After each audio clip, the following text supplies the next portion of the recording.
सर्वकार्येषु सर्वदा शान्ताकारं भुजगशयनं पद्मनाभं सुरेशं विश्वाधारं गगनसदृशं मेघवर्णं शुभांगं लक्ष्मीकान्तं कमलनयनं योगिभिर्ध्यानगम्यं वन्दे विष्णुं भवभयहरं सर्वलोकैकनाथं मुखं करोति वाचालं पङ्गुलङ्घयते गिरिं यत्कृपातमहं वन्दे परमानन्दमाधवम् ब्रह्मानन्दं परमसुखदं केवलं ज्ञानमूर्तिं द्वन्द्वातीतं गगनसदृशं तत्त्वमध्यात्मम् एकं नित्यं विमलमचलं सर्वधी साक्षिभूतं भावातीतं त्रिगुणरहितं सद्गुरु तं नमामि। गुरुर्ब्रह्मा गुरुर्विष्णु गुरुर्देवो महेश्वरा गुरुः साक्षात् परब्रह्म तस्मै श्री गुरुवे नमः। चतुश्लोकी भागवत घेऊया।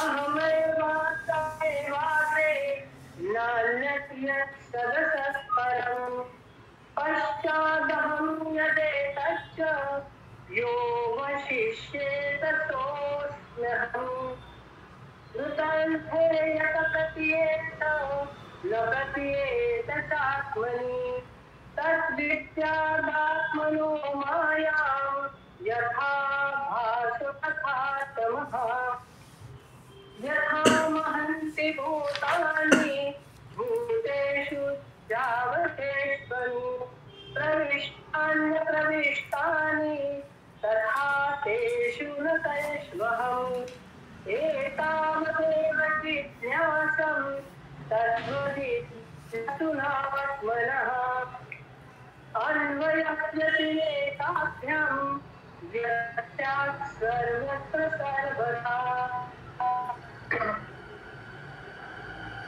आज आपण भागवत कथा ऐकतो आहोत। या 4 श्लोकांमधून भगवंताला खूप काही समजावून सांगत आहे। आपल्या मनाला, या मानवी मनाला ही सृष्टी बघून खूप प्रश्न पडतात, हो ना?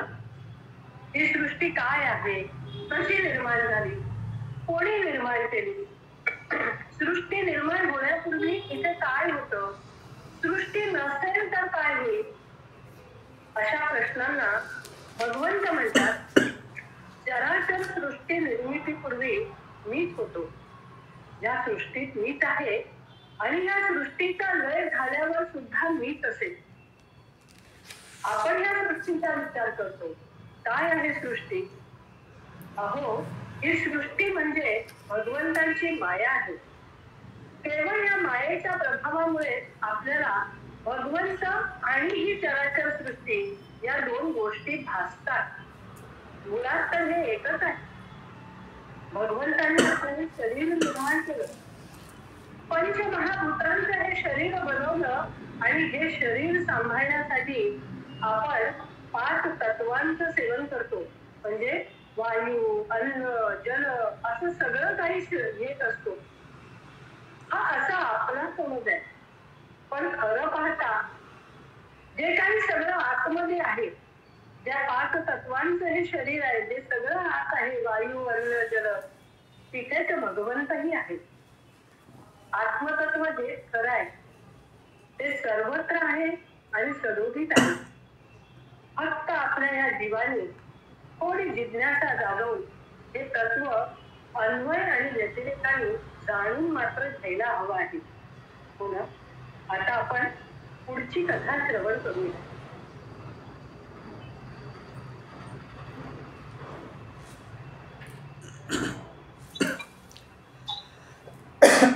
ताई, झालंय छान तुमचं, किंवा तुम्ही चांगलं केलं। फक्त मला ऐकताना ते आपण एखादा हे ऐकतो ना,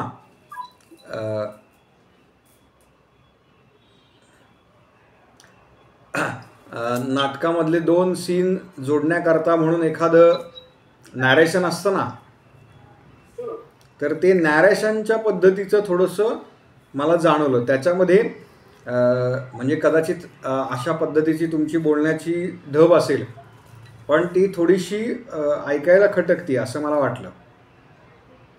हां, म्हणजे आपण ते समजावून सांगतोय ना अशा पद्धतीने, कारण आपण सगळेजण अनेक वेळा ते म्हटलेलं आहे किंवा दररोज म्हणावं खरं तर, पण आपण ते अनेक वेळा ऐकतोय. वर्गाच्या निमित्ताने गेले 2 महिने आपण ते म्हणतोय, त्याच्यामुळे आपल्याला त्याचा अर्थ माहिती आहे. समोरचा ज्या वेळेला पहिल्यांदा ऐकणार आहे तर त्याला ते अधिक सोपं करून, म्हणजे सोपं करून सांगितलं तर ते कळेल त्याला. आत्ता काय होतं आहे की तो सगळा म्हणजे हा एकूण सगळा शब्दांचा खेळ आहे. तर तो किती तुम्ही सोपा करताय, तो सोपा केला तर समोरच्याला कळणार आहे. हां, आत्ता थोडंसं मला ते म्हणजे मला कदाचित त्याला योग्य शब्द सापडत नाही आहे, पण नॅरेशन वाचतो ना आपण पुस्तकामध्ये, हां, तर तशा पद्धतीचं ते वाटतंय. तर तसं नको व्हायला, याची काळजी घ्या. हां, म्हणजे तुम्ही आत्ता ज्या पद्धतीने सगळं बोललात ना तेवढंच तुम्ही रेकॉर्ड करा आणि तुमचं तुम्ही ऐका, म्हणजे तुम्हाला मला काय म्हणायचं ते कळेल.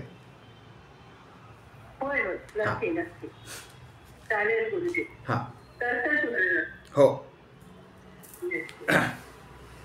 ठीक आहे. आता म्यूट करा सगळेजण. कालचा जो आपण क्षमा करा भाग पाहिला आहे त्याच्या पुढे नरकांच्या एकूण गतींचं वर्णन पाहूयात आज. उरलेला काही एक 4-5 सगळ्यांचं काही सांगणार नाही आहे, माहिती असावं म्हणून फक्त आपल्याला अजून 1-2 महत्त्वाच्या गोष्टी सांगतो. मला आज एक फोन आला होता, काल्पनिक आला होता आपल्या वर्गापैकी, की प्रश्नोत्तरं लिहिताना पहिला प्रश्न जो आहे तर त्याचं उत्तर ब्रह्मदेवांनी रचलेली सृष्टी इथपासून सुरू करायचं आहे का, म्हणजे भगवंतांनी ब्रह्मदेव त्या कमलदलावरती बसलेत. तर मुळात कपिल भगवंतांचा जन्म याची ती कथा आहे.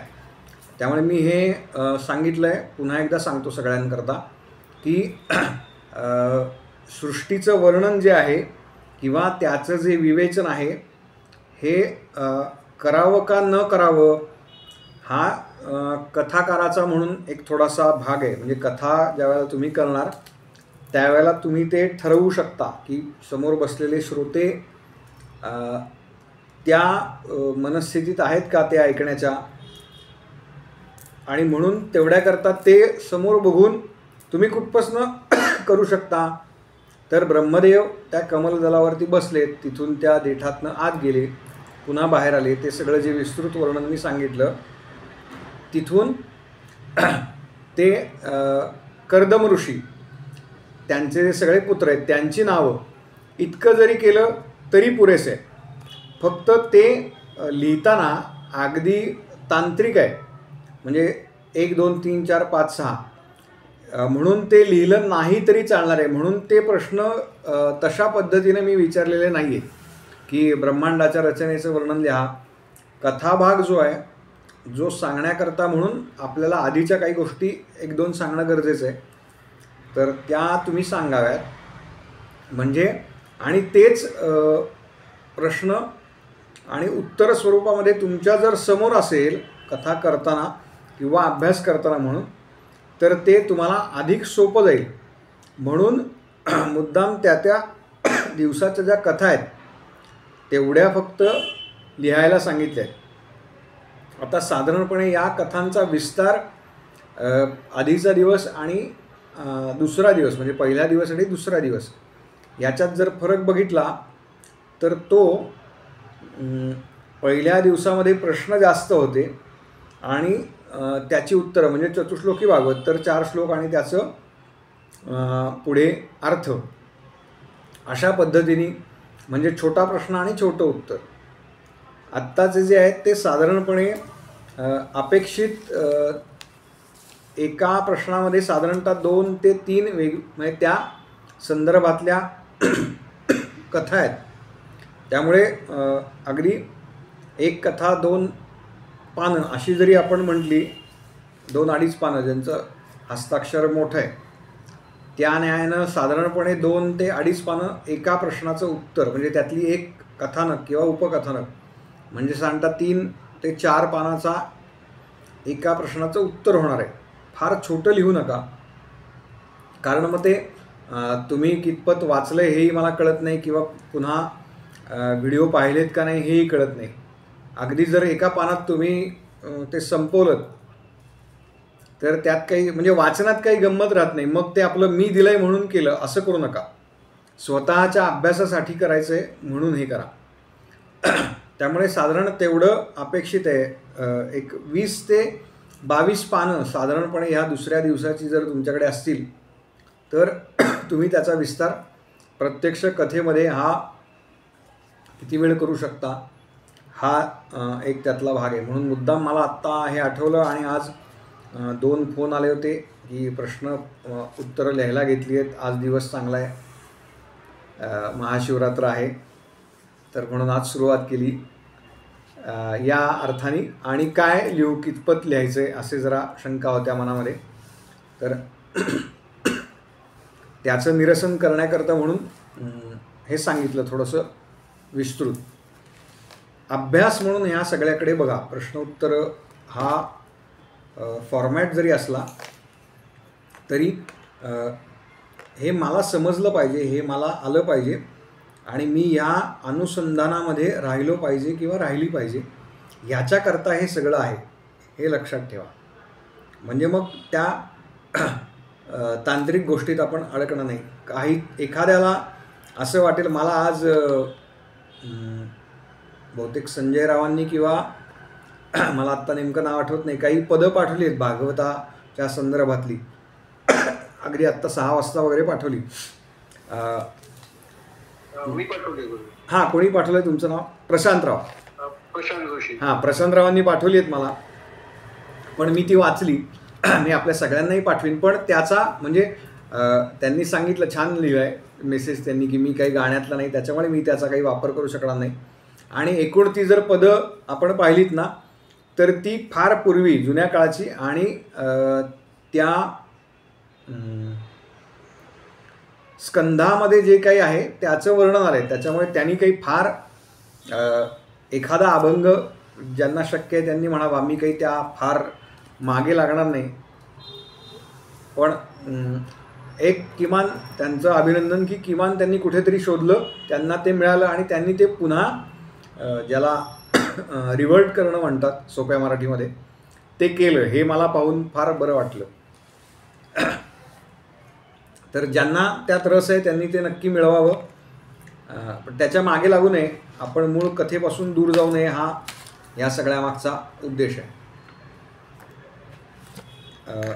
आता नरकांच्या गतींचं वर्णन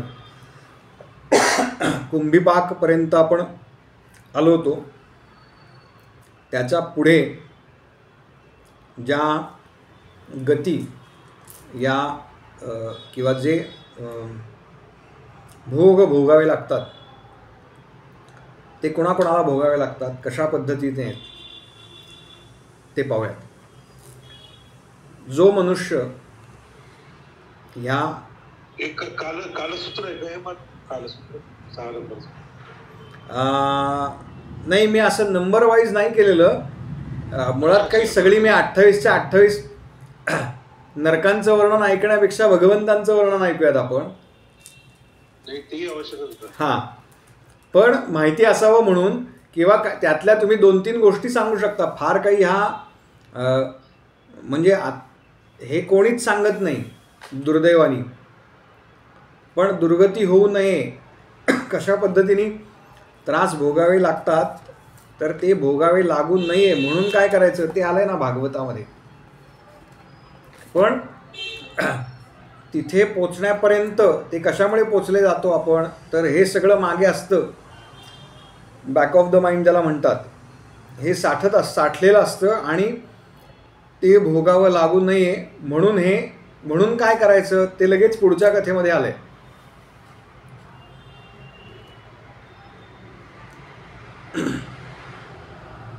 हा कालसूत्र तोच आहे का पुढचा? पुढचं तोच आहे. हां, घ्या लिहून. मग जो मनुष्य या लोकामध्ये किंवा या देहामध्ये आपले आई वडील, माता पिता, ब्राह्मण,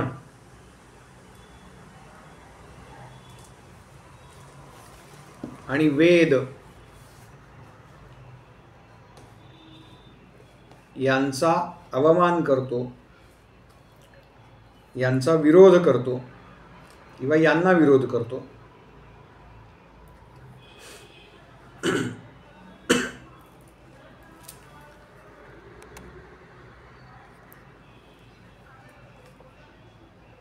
अशांना यमदूत कालसूत्र नावाच्या नरकामध्ये घेऊन जातात.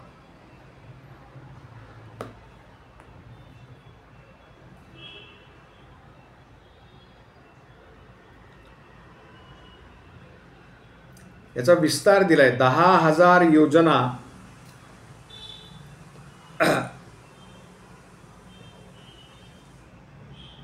एवढा त्याचा घेर आहे, एवढा त्याचा विस्तार आहे.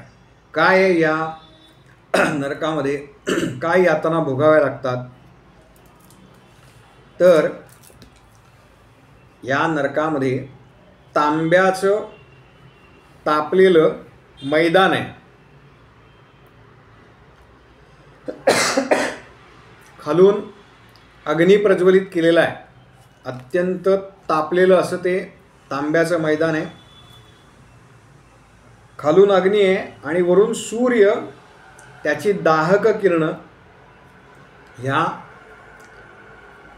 तांब्याच्या मैदानावरती सोडतो.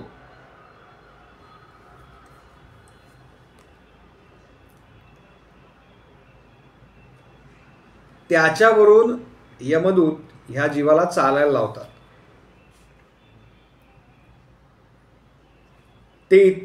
त्याची उष्णता एवढी भयानक आहे की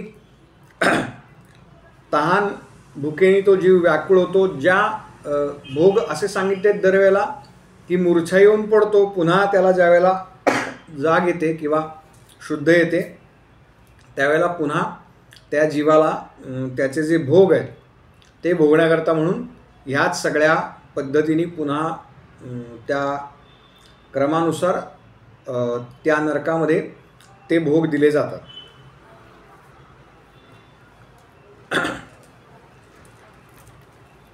आता किती वर्ष हे भोग भोगावे लागतात, तर पशूंच्या शरीरावरती जेवढे रोम आहेत तेवढी 1000 वर्ष हे भोग भोगावे लागतात असा उल्लेख आहे. त्याच्यानंतर जो या लोकामध्ये जो पुरुष राजा किंवा राजाचा सेवक असून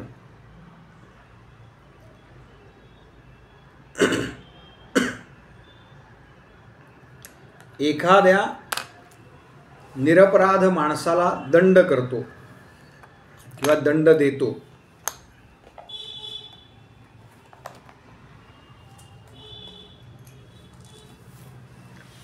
अथवा एखाद्या ब्राह्मणाला शरीर दंड देतो,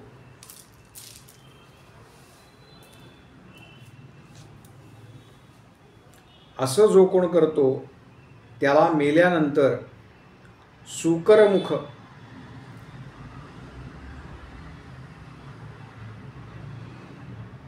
या नावाच्या नरकामध्ये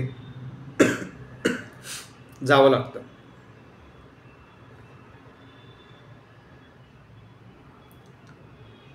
तिथे काय होतं तर ज्याप्रमाणे ऊसाचा रस काढताना ऊस त्या चरकामध्ये घालतात बघा, ते जे मशीन असतं, आता इलेक्ट्रिकवरची आहे, त्याला चरक म्हणतात. त्या चरकामध्ये जसा ऊस घातला जातो आणि तो चिरडला जातो, त्याप्रमाणे सुकरमुख नरकामध्ये तो देह चिरडला जातो.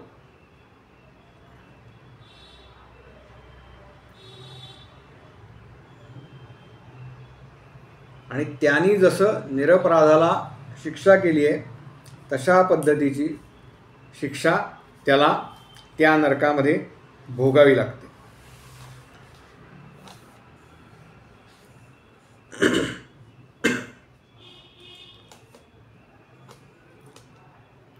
जो मनुष्य या लोकामध्ये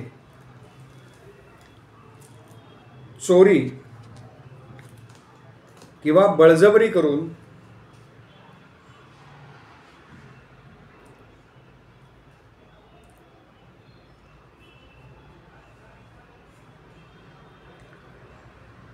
म्हणजे आपल्यावरती कोणतीही आपत्ती आलेली नसताना जो चोरी करतो,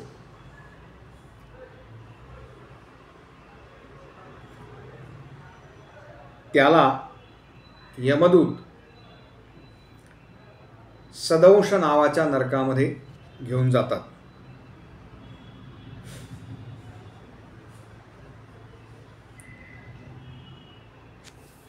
त्या नरकामध्ये त्याला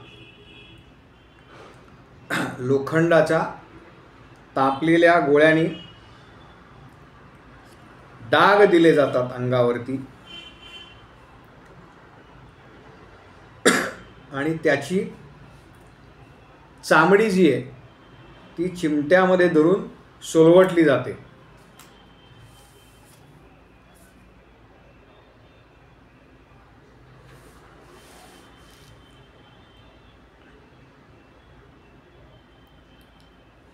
एखाद्या स्त्रीनी अथवा पुरुषाने व्यभिचार जर केला,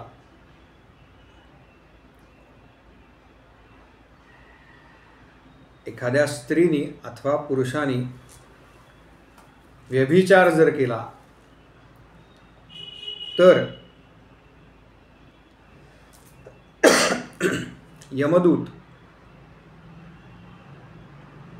त्याला किंवा तिला तप्त सुरुमी नावाचा जो नरक आहे त्या नरकात घेऊन जातात.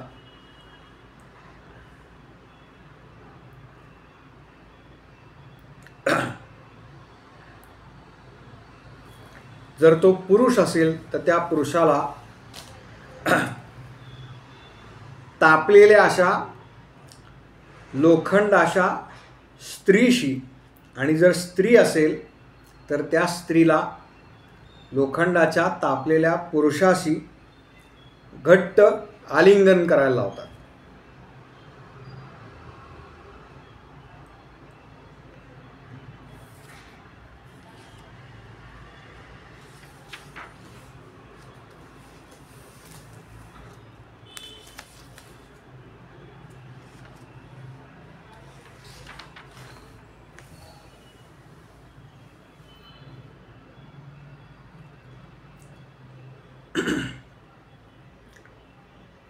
पुढे शुकदेव परीक्षिती राजाला सांगतात की राजा, यमलोकामध्ये अशा प्रकारे शेकडो नाहीतर हजारो वेगवेगळे नरक आहेत की ज्यांचा या ठिकाणी उल्लेख झाला नाही, ज्यांच्याविषयी मी तुला काही सांगितलं नाही. परंतु जे अधर्मी जीव आहेत ते आपल्या कर्मानुसार केव्हा ना केव्हा तरी यापैकी कोणत्या तरी नरकामध्ये निश्चित जातात.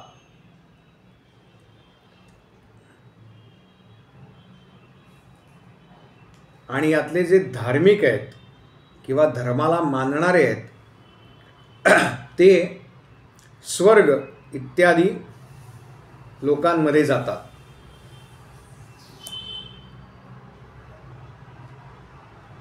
स्वर्ग आणि नरक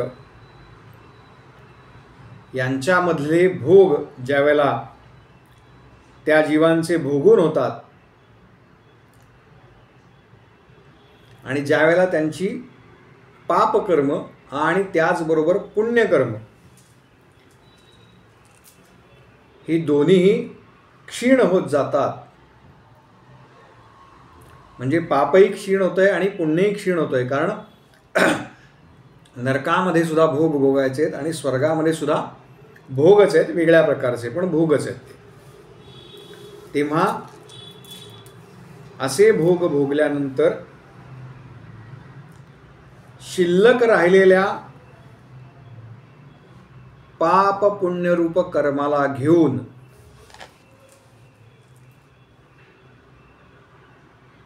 हा जीव जन्म घेण्यासाठी इहलोकी म्हणजे या मर्त्य लोकामध्ये पुन्हा येतात.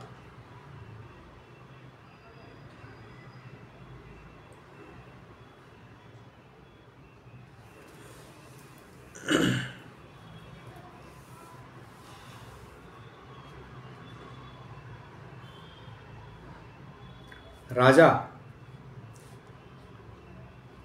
परमात्म्याचं जे निर्गुण स्वरूप जे आहे हे मन आणि बुद्धी यांच्या आवाक्याच्या पलीकडचं आहे.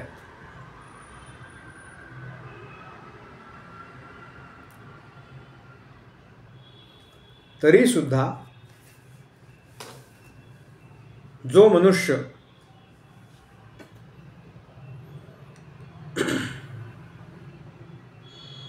भगवंतांचं स्थूल रूपाचं वर्णन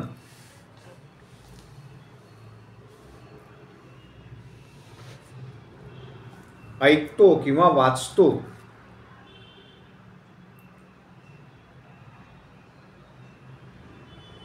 अशा मनुष्याची बुद्धी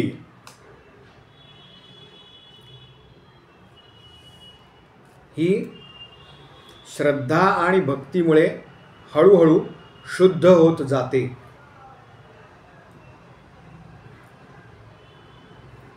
आणि तोच मनुष्य भगवंतांच्या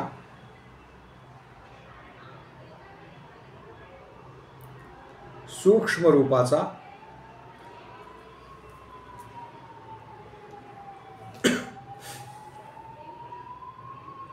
अनुभव घेतो.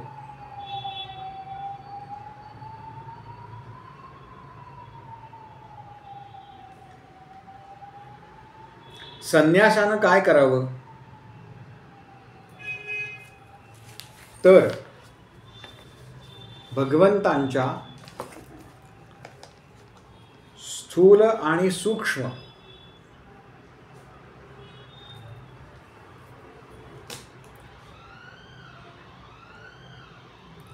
या दोन्ही प्रकारच्या रूपांचं श्रवण करून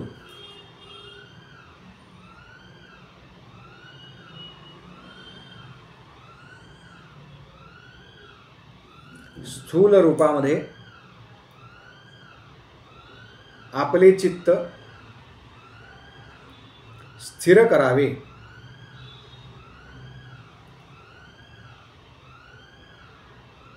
आणि त्यानंतर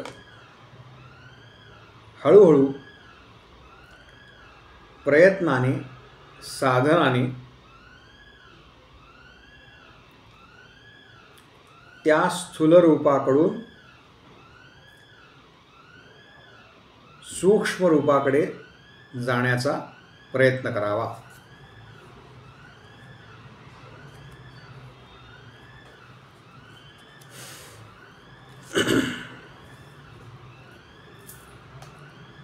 अशा पद्धतीचं विवेचन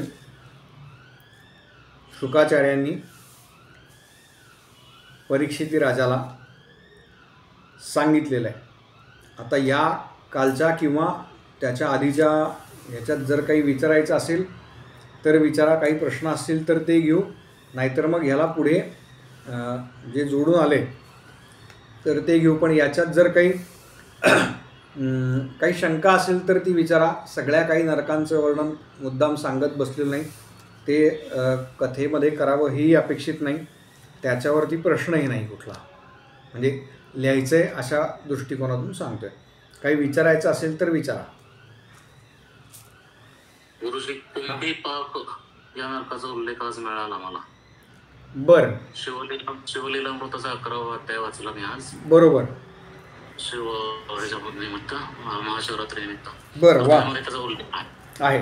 एक ओवी त्याची. हा, बरं, ते आज म्हणजे इतर वेळेला तसं वाचलं असतं तर मला काही संदर्भ लागला नसता लागला. पण कालच नेमकं आपला वर्ग झाला, त्याच्यामध्ये हे वर्णन होतं, ते नेमकं समोर आलं, मला क्लिक झालं. अरे म्हणलं काल नरकाचं एक श्रीमद भागवत काय आहे माहिती आहे का?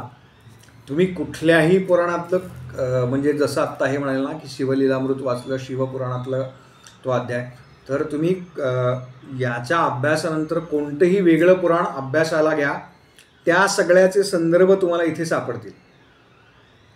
कारण बाकीच्या पुराणांमध्ये ब्रह्मांडाची रचना एवढी नाही आहे, बरोबर ना? हां, सगळी जी विस्तृत रचना आहे ती ह्याच पुराणामध्ये आपल्याला सापडते.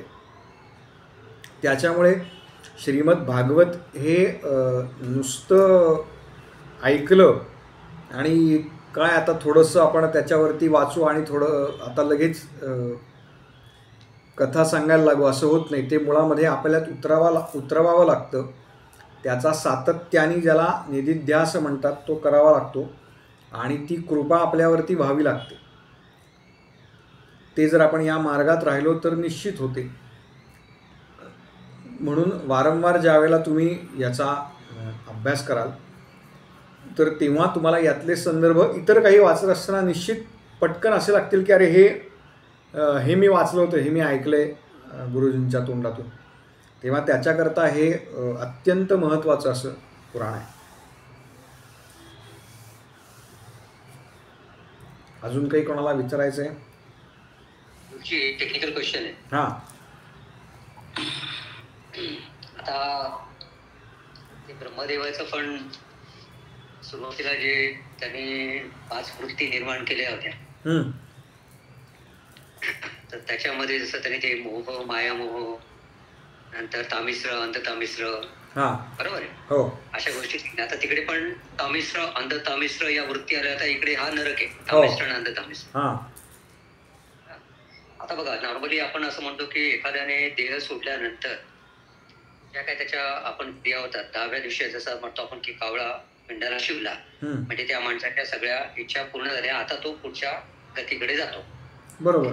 आता नंतर माणसाचं काय होतं, हा मोठा गंभीर म्हणजे काय म्हणतात ना, हा विषय रहस्यमय वाटतं. कारण अजून आपल्याला त्याचं एक म्हणजे आमच्या सगळ्यांना अजून ज्ञान नाहीये की पुढे प्रवास कसा होतो काय. पण आता आपण गृहीत धरूया की नातेवाईकांच्या, आप्तेष्टांच्या तो सुटून हा जीव पुढे जातो. आता नॉर्मली आपण असं म्हणतो की माणसाचं शरीर एक स्थूल शरीर आहे जे तो सोडतो, बरोबर आहे. आत्मा त्याच्यातनं बाहेर निघतो आणि जे सूक्ष्म शरीर आहे जे आपण मन, बुद्धी, चित्त आणि अहंकार म्हणतो किंवा त्याला जीवात्मा म्हणतो, आणि त्याच्यानंतर आपण कारण शरीर म्हणतो. जे आसक्ती असेल तर ते कारण शरीराप्रमाणे त्याला कसा जन्म येतो, मग कीटक असो काय असो, जे काय, जसं भरताला हरणाचा आला वगैरे वगैरे. आणि महाकारण शरीर जे काही अध्यात्माकडे येणार असेल वगैरे, तर तो त्याची कदाचित त्याला स्वर्गप्राप्ती होईल वगैरे वगैरे.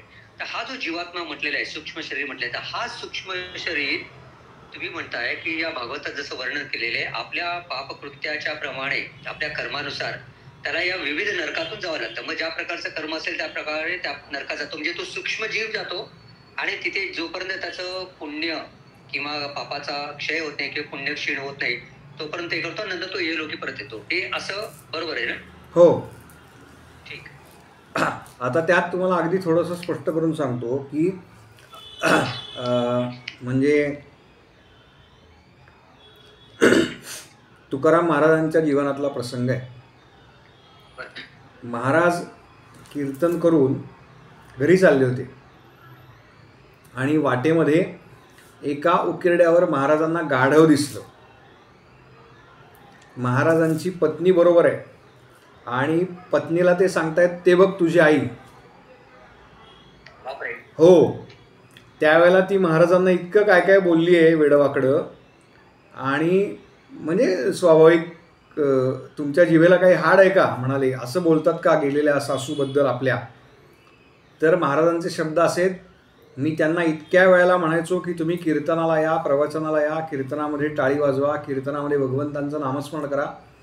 ते तिनं केलेलं नाही आहे, म्हणून हा जन्म तिला म्हणजे म्हणून हा देह धरायला लागलेला आहे. म्हणजे त्यांच्या जीवनात घडलेला प्रसंग आहे. आता त्यांना ते दिसू शकत होतं. हां, आता आपल्या आजूबाजूला किंवा आपल्या घरामध्ये, काहींच्या घरामध्ये, आज मी हा खरं तर विषय म्हणजे माझ्या अनावधानाने बोलायचा असं डोक्यात होतं. आपल्यापैकी कोण जण श्वानप्रेमी आहे, कुत्रं किंवा मांजर असं घरात आहे, असं कोणी आहे? माझ्याकडे आहेत कुत्रे. हां, आमच्याकडे पण आहे कुत्रे. हां. तर तो जो प्राणी आपल्या घरामध्ये येणार आहे ना किंवा असतो, याचे आणि आपले पूर्वजन्माचे काही संबंध असतात. आपण त्याचं देणं द्यायचं राहिलेलं असतो आणि म्हणून तो आपल्या घरी येतो, ते देणं पूर्ण होण्याकरता म्हणून. मला सांगा ना, आता ते काय 350-400 रुपये किलोवालं फूड असतं, पेडिग्री. म्हणजे माणसाचा आपला डबा ना बाहेर जर मेस लावली ना तर काय 5,000 रुपयात भारी येईल एकदम, दोन्ही वेळेचा. पण त्या आता कुत्रं म्हणलं तर वाईट वाटतं बरं का काही जणांना. श्रीमंतावरचे श्वान. तर त्यांचा नाही, आमच्या शेजारी आहे एक, म्हणजे अनेक वर्ष आहे त्यांच्याकडे. तर मी माझ्या कन्येला बाहेर दाखवायला, ते म्हणजे आम्ही बाहेर गेलो तेव्हा ते दिसलं. तर मी तर ती म्हणाली, लहान आहे, 6 वर्षाची आहे. ती म्हणाली, बाबा बुबू हा कुत्रा आहे वगैरे असं काहीतरी म्हणाली ती. तर जे घेऊन आले होते ते म्हणले, हा कुत्रा नाही आहे, याचं नाव जिमी आहे. म्हणजे स्वाभाविक आहे, त्यांना त्यांचं तेवढी त्या जीवाशी अटॅचमेंट असते. सांगायचा मुद्दा हा आहे की त्यांचे आणि आपले पूर्वजन्मीचे काही संबंध असतात आणि म्हणून ते जीव आपल्या घरी येतात. आणि अजून एक महत्त्वाचं म्हणजे, आपण ज्या घरामध्ये जन्म घेतला आहे किंवा जी पत्नी अथवा जो पती आपल्याला मिळाला आहे, यांचे सुद्धा आपले पूर्वजन्मीचे काही ना काही ऋणानुबंध असतात. आणि म्हणूनच त्या घरामध्ये आपण जन्म घेतो किंवा त्या घरामध्ये आपण विवाह होऊन जातो, अथवा पत्नी म्हणून त्या स्त्रीचा आपण जो स्वीकार करतो. तर हे आपल्या पूर्वजन्मामध्ये काही ना काहीतरी जे साठलेलं असतं, त्याचे चांगल्या अर्थाने घ्या, त्याचे काय म्हणतात, त्याची फळं भोगण्याकरता आपण हा सगळा प्रपंच मांडतो. जयंतराव आलंय लक्षात? फार बुद्धिमाने म्हटलं. काय काय काय तो बरोबर ऋणानुबंध असेल त्या लोकांची, बरोबर तुम्ही म्हणालात तसं, जे आपलं असतं काहीच देणं लागतं म्हणून आपण ते जन्माला येतात, आपला त्यांच्यावर संबंध राहतो, देणं संपर्की सगळेजण जातात. करेक्ट. तसंच प्राणी मात्राची पण आहे, असं आहे. हो, बरोबर आहे. पण माणसाने म्हणून असं ती अटकूच नाही, ते सगळ्यात चांगली गोष्ट. आसक्ती ठेवू नये हे सांगणं सोपं आहे. आता मी सांगू का तुम्हाला एक गंमत? मी जर आज सांगितलं ना, आपण गेल्या 3 वर्षापूर्वी जे कपडे वापरलेले नाही आहेत, अशापैकी उद्या एखादा शर्ट किंवा महिलांकरता एखादी साडी ही कोणाला तरी तुम्ही देऊन टाका, तर ते कपाटातून बाहेर येत नाही. आमच्या बायकोने अगोदर देऊन टाकले. तुम्ही म्हटलं आम्हाला उघडच करून टाकलं पूर्ण. शर्ट दिला असेल हो जयंतराव, शर्ट दिला असेल, साडी नाही याच्याबद्दलच म्हणतोय. आपले कपडे पण दिले ते देतात ना आश्रमात, ते येतात ना बायका, हा ते म्हणतात आता असे घालू नका तुम्ही, तुमचे ऐपत ना तुमचे घ्या, आता हे बाकीचे त्यांना देऊया. मग त्यांच्या साड्या देतात, आपले कपडे देतात, चांगली गोष्ट आहे. हा नाही आहे, चांगली गोष्ट आहे. पण मी तुम्हाला वस्तुस्थिती सांगितली. सगळ्यात महत्वाचं म्हणजे आपल्याला नकळत होतं, कळतच नाही आपल्याला. विषयापासून फार दूर जातोय आपण. नाही हा आसक्तीच्या संदर्भातला आहे. ही सहज कल्पना करा ना. मला सांगा किती लोकांनी लग्नामध्ये नेसलेली साडी किंवा लग्नामध्ये घातलेला ड्रेस, म्हणजे आता पूर्वीच्या काळात फार वेगळे नव्हते, शर्ट पॅन्टच होते, पण ते पुन्हा वापरलेत.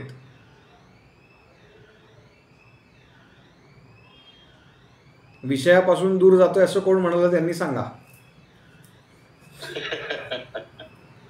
सर्व्हिस म्हणत होते. हा आणि हे प्रत्येकाच्या वृत्तीवर अवलंबून आहे सर. कुणी देतात काय, म्हणजे प्रत्येकाकडे द्यायचं की नाही, देण्याची वृत्ती असते काही जणांची, काही जण देत नाहीत. प्रत्येकाला साधे नियम नाही लागत. काही जण म्हणजे ती वृत्तीच असते काही जणांची की देत राहतात, आणि काही जणांना काही सुद्धा दिवस वाटत नाही, म्हणजे ते पण नाही, दोन्ही असतात सर. असं एक प्रश्न विचारू का गुरुजी? मला पण एक ह्याच संदर्भातला प्रश्न विचारायचा आहे. ह्याचा उद्या सोळे काकांचा उद्या. हा विचारा काका. नाही, मला असं म्हणायचंय, काही बायका पुरुषांना खूप हॅरेस करतात. हा मग हे ऋणाला बंदच समजायची. हो, मागच्या जन्मात तुम्ही त्यांना त्रास दिला असणार आहे. अच्छा, म्हणजे माझी बायको चांगली आहे. माझी बायको अरुंधतीच आहे, अरुंधती. आई कुठे काय करते. हा हा विचारा. हा गुरुजी, मला असं म्हणायचं होतं ह्या संदर्भामध्ये, आत्ताचं जे मी हे केलं, कथा जे ऐकली त्याच्यामध्ये त्यांनी ह्याच विषयावरती संबंधित असं हे केलं होतं विधान की दुसऱ्याचे वस्तू कुठल्याही पर्टिक्युलरली वस्त्र परिधान करू नयेत म्हणून आपण. इव्हन नवीन असले तरी आपण ते घेतले आणि परत दिले त्यांना घडी मोडायसाठी, तरी आपण घेतले तर ठीक आहे, पण त्यांनी परत आपल्याकडनं घेतले तर तो दोष लागतो म्हणून. आणि त्यांचं ते असं होतं की राहू त्याच्यामध्ये वास करतो.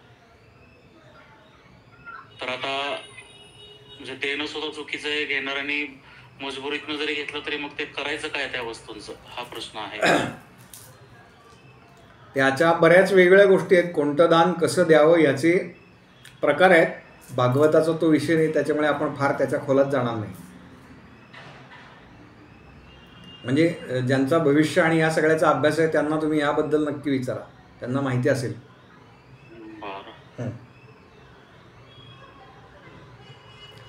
राहू, मला असं म्हणायचंय की आपण वापरलेल्या वस्तू ह्या आपल्याला नको झाल्या म्हणून आपण दुसऱ्याला देतो, हे याचा अर्थ आपण दान करतोय असा होत नाही. फक्त ती म्हणजे दान केव्हा करू आपण, जरा चांगली असली चांगली वस्तू दान करावी, मग ते चांगलं आहे असं म्हणतात ना. हे कपडे साडी या ज्या काय आपण वापरलेल्या, आता मला ही साडी नकोय, 10 वर्ष झाली मी नेसते, आता मला नकोय, मला नेसायची नाहीये म्हणून मी ती देणार आहे, म्हणजे मी दान करते, अशी त्याच्या मागे काही भावना नाही ते दान करते हा त्याच्यात विषयच नाहीये. तुम्ही एखादी वस्तू जी आहे ती काय 3 वर्ष 4 वर्ष, मी उलट म्हणलंय की 4 वर्ष वापरलेली नाहीये अशी वस्तू एखाद्याला द्या असं म्हटलं तरी आपली त्यातली आसक्ती सुटत नाही. ते आहे. हाच मुद्दा आहे. घेणारा उलट आपल्याला उपकृत करतोय. दान वगैरे तर फार पुढचाच गोष्ट आहे हो. हल्ली आम्ही किती दान केलं ते मोजून लिहून ठेवतो.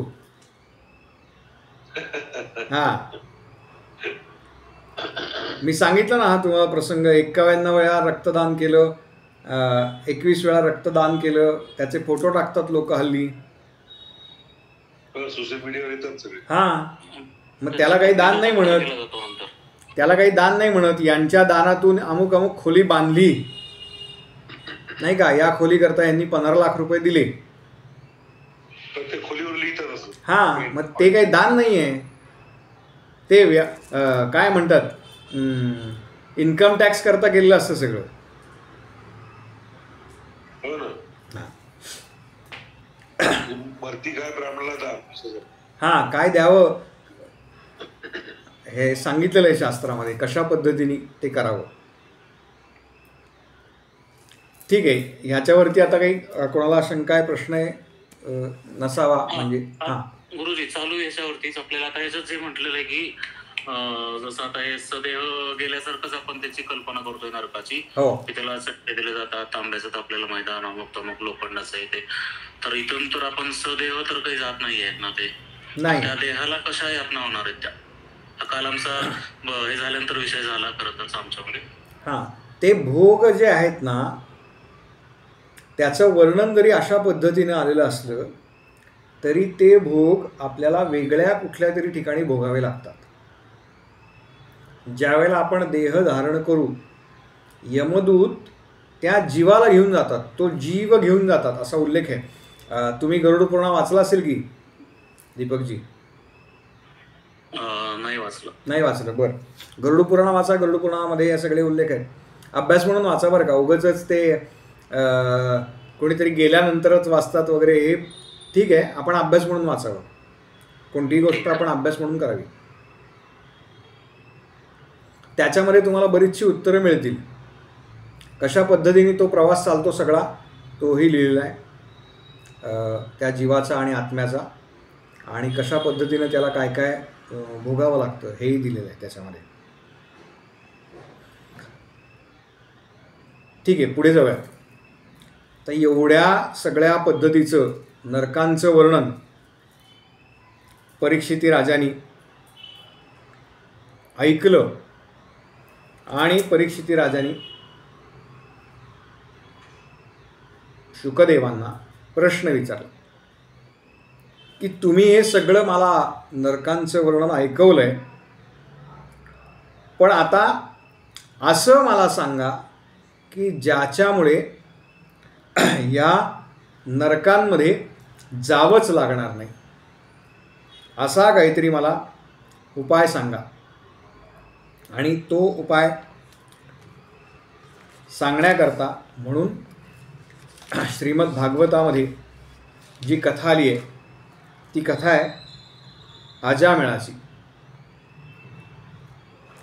परीक्षित राजांनी सगळं पूर्ण वर्णन पुन्हा एकदा केलं आहे की कशा पद्धतीने मनुष्य कर्म करतो आणि मग त्या कर्माचा भोग म्हणजे अज्ञानातून जे कर्म घडलेलं असतं त्याच्यामुळे त्या सगळ्या यमयातना किंवा नरक यातना भोगाव्या लागतात, आणि त्या भोगाव्या लागू नये म्हणून काय करावं त्या पद्धतीने तुम्ही मला सांगा. त्यावेळेला अजामिळाची कथा शुकदेवांनी सांगितलेली आहे. कान्यकुब्ज नावाची नगरी आहे. त्या नगरीमध्ये मूळ भागवतामध्ये थोडा कथाभाग आहे, संपूर्ण त्याची कथा सांगतो. अजामिळ नावाचा एक ब्राह्मण राहत होता. अत्यंत चांगल्या कुटुंबामध्ये होता, म्हणजे कुटुंबामध्ये त्याचा जन्म झाला होता, परंतु संगत वाईट लागली आणि वाईट संगतीमुळे तो वाईट मार्गाला लागला. आणि मग वाम मार्ग जे असतात ते सगळे त्याने अवलंबले आणि एका दासीच्या नादाला लागला. दासी म्हणजे वेश्या. वेश्येच्या नादाला लागला. त्या वेश्येला त्यानं आपल्या घरामध्ये आणून ठेवलं आणि अत्यंत वाईट वागायचा हा. त्याला 9 मुलं झाली असा उल्लेख आहे. कधीही कोणालाही यांनी हो कधीही कोणालाही यांनी दानधर्म केला नाही, कधीही कोणाशी चांगला वागला नाही. केवळ वाममार्गाने संपत्ती जमा करणे आणि त्याचा उपभोग घेणे एवढाच त्याच्या आयुष्याचा हेतू होता. एक दिवस काय झालं, काही साधू संत सज्जन हे त्या गावामध्ये आले दुपारच्या वेळेला आणि त्यांनी तिथले गावामध्ये आपल्याला माहिती की एक पार असतो ज्याच्यावरती काही लोक बसलेले असतात, त्यांना त्या गावातली सगळी माहिती असते. कुटाळ कट्टा किंवा कुटील कट्टा म्हणतात तशा पद्धतीचा. त्या कट्ट्यावरती काही लोक बसली होती आणि हे 4 साधू आले. त्यांनी स्वाभाविकपणे दुपारची वेळ होती, भिक्षेची वेळ होती. त्यांनी विचारलं की आम्हाला असं घर सांगा की ज्या घरामध्ये आम्हाला भिक्षा मिळेल, सात्विक घर सांगा आम्हाला. ती लोक म्हणाली की आज यांची चांगली मजा बघूयात, म्हणून यांनी अजामेळाच्या घरी, अजामेळाचं घर दाखवलं. इथून तुम्ही गेलात की एका अत्यंत सत्शील ब्राह्मणाचं घर आहे, त्याच्या घरी तुम्ही जा. हे 4 साधू त्या घरामध्ये गेले. ज्या वेळेला घराच्या बाहेर उभे होते त्यावेळेला अजामेळ घरामध्ये नव्हता. त्याची जी पत्नी आहे ती घरामध्ये होती. यांनी बाहेरून भिक्षेसाठी याचना केली. तिला वाटलं की आज यजमान घरामध्ये नाही आहेत आणि आणायचा ही चांगली संधी आहे, तर यांना काहीतरी आपण द्यावं, भोजन प्रसाद द्यावा. म्हणून तिने त्या 4घांना बसायला सांगितलं आणि म्हणाली मी तुम्हाला भोजन करून आणते. आणि म्हणून तिनं पाकसिद्धी केली. 4ही जण जे बाहेरच्या बाजूला बसलेत ओट्यावरती जेवायला सुरुवात केली. आणि तेवढ्यामध्ये हा अजामेळ आला. यानं बघितलं की कोणीतरी 4 साधू आहेत, दाढी वाढलेली आहे, जटा वाढलेल्या आहेत, भगवे कपडे घातलेले आहेत आणि आपल्या घराच्या बाहेर जेवायला बसले. हा तणतण तणतण तणतण करत घरामध्ये गेला. बायकोला आदवा तदवा बोलला, तुला काही कळतं का? म्हणाले, कशाला असं भिकारड्यांना खायला घालायचं. ते साधू सगळं बाहेरून ऐकतायत. हा पत्नीवरती आपला रोष जो आहे तो सगळा, खरं तर त्यांच्यावरती रोष आहे पण तो पत्नीवरती काढतोय. त्यांचं भोजन झालं. ती म्हणाली काय जेवतील आणि निघून जातील, कशाला तुम्ही हे करताय. तेव्हा त्यांनी त्या सगळ्यांचं जेवण होईपर्यंत तो त्या ठिकाणी थांबला आणि साधू सुद्धा पक्के होते. जेवण झालं, भोजन झालं आणि भोजन एखाद्याला दिलं आपण, त्याचं जर पुण्य पदरात पाडून घ्यायचं असेल तर नुसत्या भोजनाने काही मिळत नाही, त्याच्यावरती दक्षिणा द्यावी लागते. आणि म्हणून या साधूंनी त्या अजामेळाला सांगितलं की भोजन तर आमचं झालं आहे, पण ह्याचं पुण्य जर तुला हवं असेल तर तुला दक्षिणा दिली पाहिजे. असं सांगितल्यावरती हा म्हणाला, तुम्हाला दक्षिणा पाहिजे का? थांबा म्हणाला.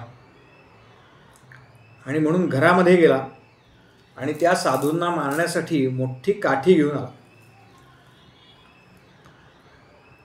आणि आता ती काठी उगारून तो एका साधूला मारणार, तेवढ्यात त्या साधूनं त्याचा हात धरला.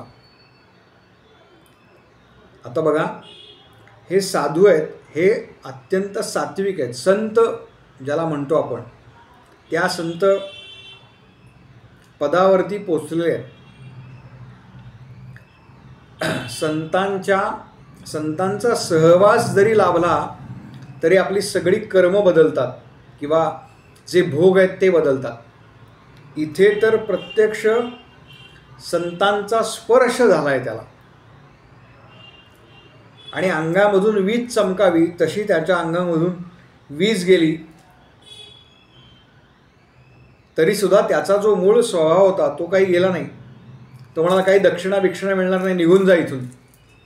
हे म्हणाले, एक काम कर, आमच्या असं लक्षात आलं आहे त्याच्या पत्नीच्या एकूण शरीराकडे बघून की तुझी पत्नी आत्ता गर्भवती आहे. तेव्हा आम्ही ज्यांची उपासना करतो त्यांचं नाव नारायण आहे. तेव्हा तुला जो मुलगा होईल त्याचं नाव नारायण ठेव, हीच आमची दक्षिणा म्हणाले. असं म्हणून ते निघून गेले. हा प्रसंग अजामेळ विसरला होता. यथाकाल त्याला पुत्रप्राप्ती झाली, पण त्याची पत्नी जी होती ती हे विसरली नव्हती. आणि तिच्या लक्षात होतं की असं साधूंनी सांगितलं आपल्याला की आपल्या होणाऱ्या मुलाचं नाव नारायण ठेवावं, म्हणून तिनं त्या 10व्या मुलाचं नाव नारायण ठेवलं. आणि आपल्याला स्वाभाविकपणे माहिती आहे किंवा एकूण असं आपल्याकडे म्हटलं जातं की लहान मूल जे असतं घरातलं, सगळ्यात छोटं जे मूल असतं किंवा जे धाकटं असतं ते अधिक लाडकं असतं. या न्यायानं जो सगळ्यात छोटा मुलगा होता अजामेळाचा, त्याचे स्वाभाविकपणे जास्त लाड अजामेळ करायचा. आणि अजामेळ सतत त्याला आता त्या मुलाचा सहवास हवासा वाटायला लागला. सतत तो नारायणा जेवलास का रे, नारायणा झोपलास का रे, नारायणा काय करतोयस, नारायणा काय करतोयस, अशा पद्धतीनं सतत त्याच्या मनामध्ये चिंतन त्या नारायणाचं चालू झालं.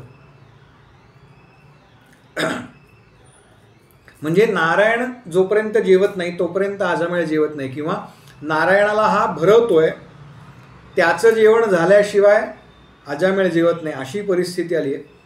आणि आता होता होता होता मोठा झाला आहे नारायण, 8-9 वर्षाचा आहे असा उल्लेख आहे. आणि त्यावेळेला हा अजामेळ आहे, याचं वय आता बऱ्यापैकी वाढलं आहे, कारण आधीची 9 अपत्य आहेत, त्याच्यामुळे याचं वय आता 88 वर्ष सांगितलं आहे भागवतामध्ये.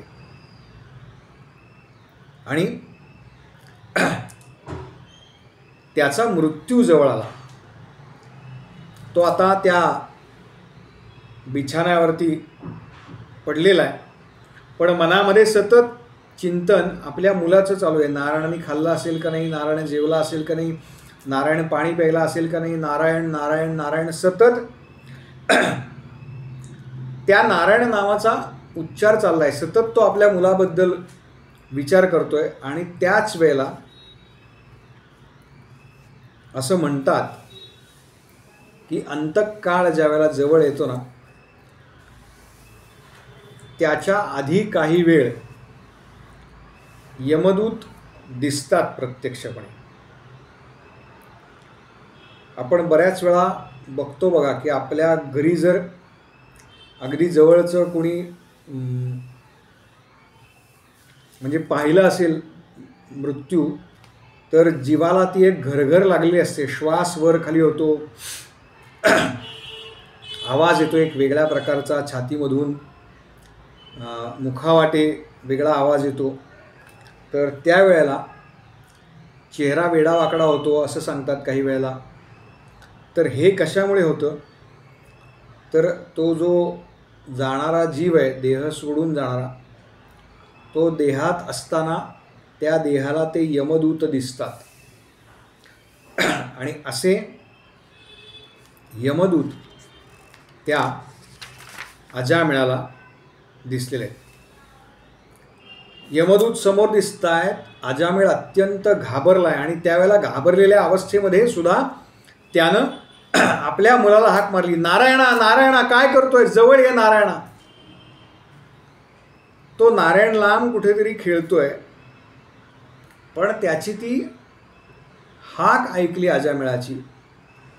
आणि त्याच वेळेला भगवंतांचे पार्षद, नारायणाचे पार्षद त्या ठिकाणी उपस्थित झालेले आहे. अजामेळाने हे बघितलं की आपल्याला नेण्यासाठी यमदूत आलेले आहेत. आणि त्याच वेळेला त्यांच्याच बरोबर विष्णुदूत सुद्धा आलेले आहेत.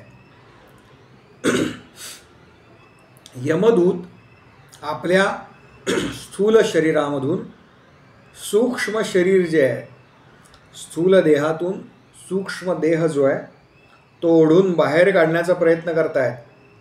आणि त्याच वेळेला विष्णुदूतांनी आपली सगळी ताकद पणाला लावली आहे. आणि तो सूक्ष्म देह जो आहे तो त्या स्थूल देहातून ते बाहेर काढू देत नाही आहे. हे सगळं अजामेळ पाहतोय. त्यांनी पाहिलं आहे प्रत्यक्षामध्ये. आणि त्या ठिकाणी यमदूतांचा आणि विष्णुदूतांचा प्रत्यक्ष संवाद आहे. तो संवाद काय घडला आहे तो ह्या अजामिळाने ऐकलेला आहे. मुळामध्ये जे यमदूत आहेत त्यांनी आत्तापर्यंत कधीही असा प्रकार पाहिलेला नाही की आपण एखाद्याला न्यायला आलो तर त्यावेळेला त्याला वाचवण्याकरता कोणीतरी म्हणून येते. आणि म्हणून यमदूतांनी प्रश्न विचारला आहे विष्णूच्या दूतांना की तुम्ही कोण आहात. हे जे यमराजांचं कार्य आहे त्याला आडकाठी करणारे तुम्ही कोण आहात, तुम्ही कोणाच्या आज्ञेने आलायत. कारण आमचे भगवान तर यम आहेत, तेव्हा त्यांच्या आज्ञेने आम्ही इथे याला नेण्याकरता म्हणून आलो आहे. तर त्यावेळेला त्या विष्णुदूतांनी सांगितले की आम्ही भगवान महाविष्णूंचे दूत आहोत आणि तुम्ही आत्ता ज्या पद्धतीने ह्या प्राण्याला ह्या जीवाला दंड देताय तेव्हा तो दंड देण्याकरता म्हणून एकतर तुम्ही योग्य आहात का आणि तो दंड ज्याला तुम्ही देताय तो योग्य आहे का. याच्यावरती यमदूत म्हणाले की वेदांमध्ये जी कर्म सांगितली आहेत त्यातलं कुठलंही कर्म यांनी केलेलं नाही आहे. हा कसा वागला आहे तर हा जीव अत्यंत वाईट वागला आहे. आपल्या घरच्यांशी हा अत्यंत वाईट वागला आहे. आईवडिलांशी वाईट वागला, पत्नीशी वाईट वागला, आजूबाजूच्या लोकांशी वाईट वागला. अशा पद्धतीनं त्यांनी जी सगळी पापं केली आहेत ह्या पापाचा उच्चार हा सगळ्या संवादामध्ये त्यांनी केलेला आहे. आणि त्याच वेळेला विष्णुदूत म्हणत आहेत की तुम्ही तुमचे जे अधिपती आहेत यमराज त्यांना जाऊन विचारा की तुम्ही हे जे करताय ते योग्य आहे का.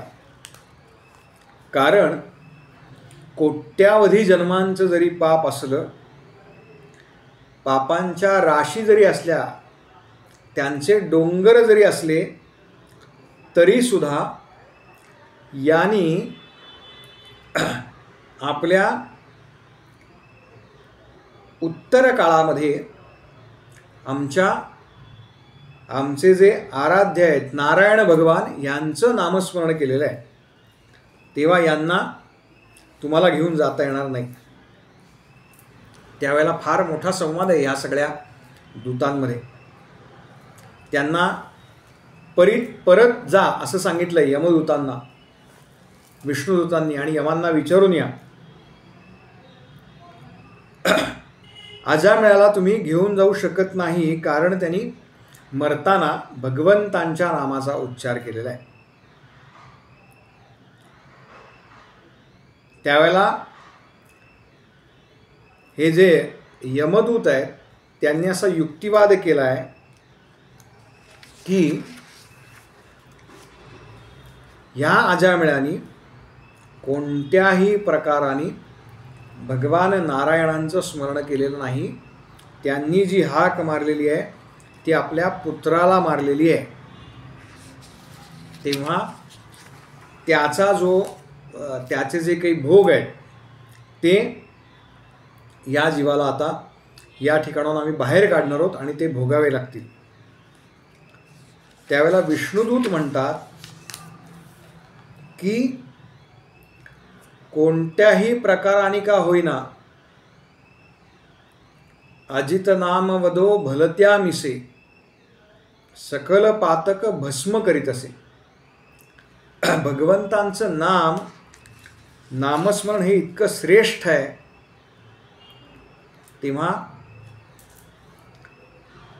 त्याला अशा पद्धतीनं तुम्हाला नेता येणार नाही कारण त्यांनी नामस्मरणानं आपल्या सगळ्या पूर्व जी पापं होती त्याचं प्रायश्चित्त किंबहुना ती पापं सगळी त्याचं क्षालन झालेलं आहे. मग विष्णुदूत परत गेले, यमदूत परत गेले, तिथे यमदेवांशी त्यांनी संवाद साधला आहे आणि यमदेवांनी सुद्धा हेच सांगितलं आहे की ज्या ठिकाणी नारायणाचे दूत जातील त्या ठिकाणी तुम्हाला जाता येणार नाही. हे सगळं अजामिळाने ऐकलं आहे, पाहिलं आहे आणि त्याची काही वर्ष अजून शिल्लक आहेत असं म्हणतात. आणि तो पुन्हा देहावरती आला. त्याला असं लक्षात आलं की आपण आत्तापर्यंत जी पापकृत्य केली त्या पापकृत्य क्षालन होण्याचं एकमेव साधन म्हणजे भगवंतांचं नामस्मरण. पुढे अजामिळानं आयुष्यातली जी उरलेली वर्ष आहेत त्या उरलेल्या आयुष्यामध्ये भगवंतांच्या नामस्मरणामध्ये घालवलेला आहे आणि त्यानंतर तो विष्णू लोकाला गेलेला आहे. असं सगळं परीक्षिताला सांगितलं शुकदेवांनी. आणि शुकदेव सांगतात, राजा म्हणून तू हे निश्चित समज की जगाचं जर कल्याण व्हायचं असेल, आपलं स्वतःचं कल्याण करून घ्यायचं असेल, आत्मोद्धार करून घ्यायचा असेल तर भगवंतांच्या नामसंकीर्तनाला पर्याय नाही. भगवंतांचं नामसंकीर्तन हेच एकमेव साधन आहे या सगळ्या नरकाच्या कचाट्यातून सुटण्याचं. तेव्हा मुक्तीसाठी एकमेव साधन कलियुगात जे सांगितले ते म्हणजे भगवंतांचं नामसंकीर्तन. अशी अजामिळाची कथा आहे. पुढच्या ज्या भागवतातल्या कथा आहेत त्या आपण पुढच्या वेळेला पाहू. काही कोणाला विचारायचं असेल तर विचारा, 1-2 मिनटं आहेत त्याच्याकरता.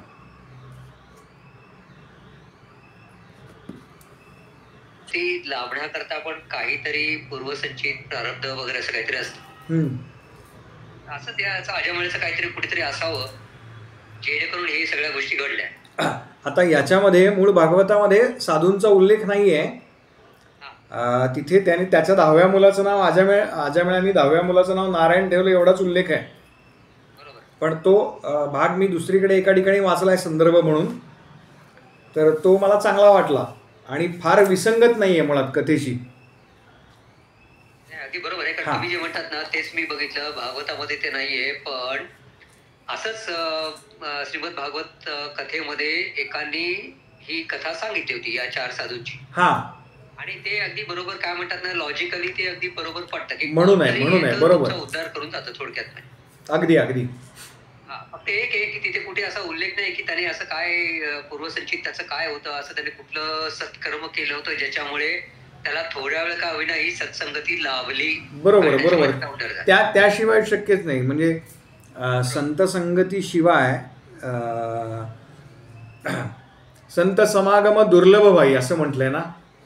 हो बरोबर आहे, बरोबर आहे.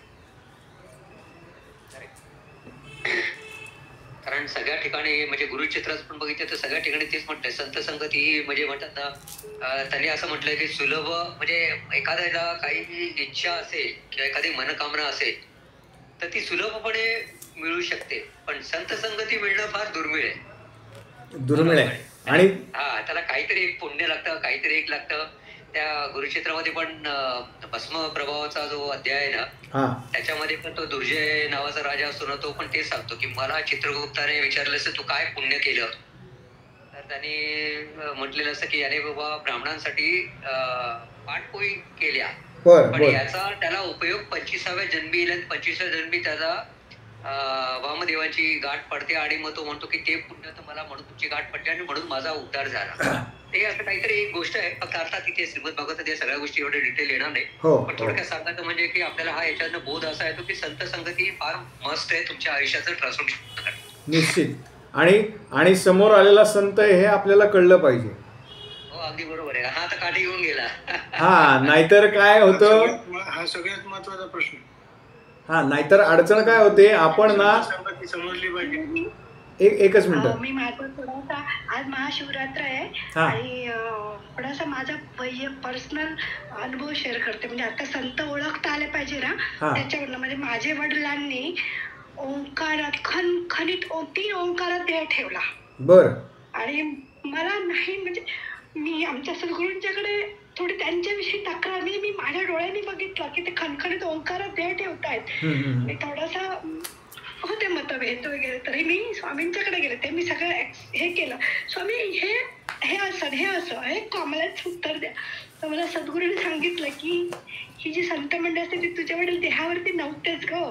काय तू त्यांच्याकडे वडील म्हणून देहाने बघत होतेस, पण ते नव्हते. ते प्रचंड शिवभक्त होते म्हणून त्यांनी. आणि त्याच्या आधी असं झालं होतं की ते त्यांचं प्रदोषाचं व्रत असायचं आणि आम्ही त्याचं उद्यापन नव्हतं केलं. ते अचानक ते आजारी पडले आणि ते वरती जाऊन आले आणि 5-5-5-5 म्हणते. आम्हाला ते काहीच कळलं नाही. 5-5 काय, बरोबर 5व्या दिवशी 5 वाजता त्यांनी देह ठेवला. हे नंतर मला माझ्या स्वामींनी, म्हणजे स्वामी हे काय तेव्हा मला त्यांनी समजून सांगितलं. म्हणजे हाता विषय निघाला की संत आपल्याला ओळखले, वडील असून सुद्धा मी नाही त्यांना ओळखू शकलो. हो, नाही ते फार, ते तत्व मुळात ओळखणं फार अवघड आहे.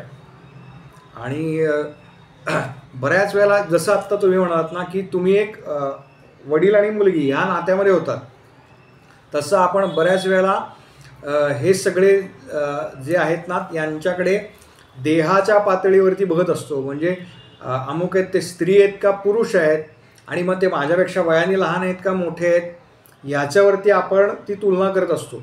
तर मुळात ते त्या देहाच्या पातळीवरतीच नसतात किंवा वयाच्या पातळीवरती सुद्धा नसतात. फक्त ते आपल्याला ओळखता आले पाहिजे. ते ओळखता येण्याकरता म्हणून काही वेगळी अशी खूण नाही आहे. जे भेटिले भूत ते मानिजे भगवंत, या न्यायाने आपला जर उद्धार होणार असेल तर ते संत आपल्याकडनं करून घेतात.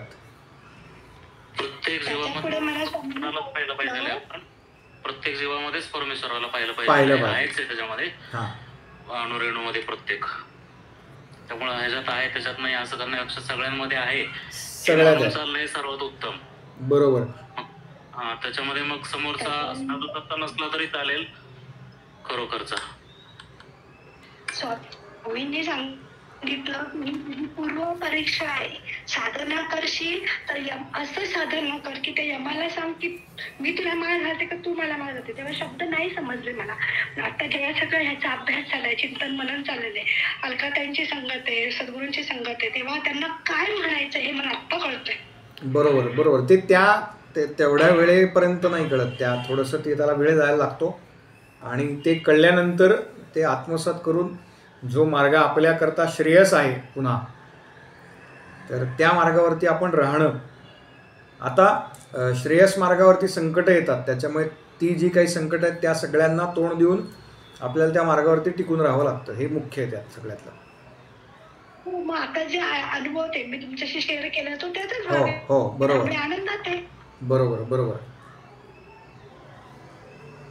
सर आता सायन्सने पण हे सिद्ध केलं. म्हणजे आता नॅनो पार्टिकल्स नावाचं एक थेअरी आहे त्यांची सायन्सची, की असं छोट्या छोट्या पार्ट मध्ये सुद्धा म्हणजे शक्ती किंवा ऊर्जा असते. याचा अर्थ आपण जे मानतो की अणुरेणू मध्ये परमेश्वर आहे यालाच पुष्टी देतं की नाही ते एक प्रकारे. ब्रह्मदेवांच्या प्रत्येक भागापासून कोणी ना कोणीतरी निर्माण झाले ना. म्हणजे every part of a body is potency to reproduce. बरोबर आहे. असा भाग आहे त्यातला.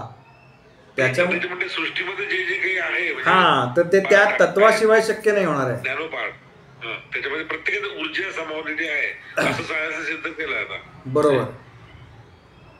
तर ते यालाच पुष्टी देतं की नाही, जे अणुरेणू मध्ये परमेश्वर आहे असं म्हणतो त्याला. अगदी असं म्हणतो. अगदी ठीक आहे. थांबूयात. कोणीतरी श्लोक म्हणा, अनम्यूट होऊन म्हणा, म्हणजे मला ऐकू येईल, नाही तर मी म्हणतो. तुम्हीच म्हणा भाऊ आज. माझा पाठ आहे हो. म्हणा ताई. उपासनेला दृढ चाल व्हावे, भूदेव संताशी सदा नमावे, सत्कर्मयोगे वयकाल व्हावे, सर्वामुखी मंगल बोलवावे. जय जय रघुवीर समर्थ. श्रीराम. जय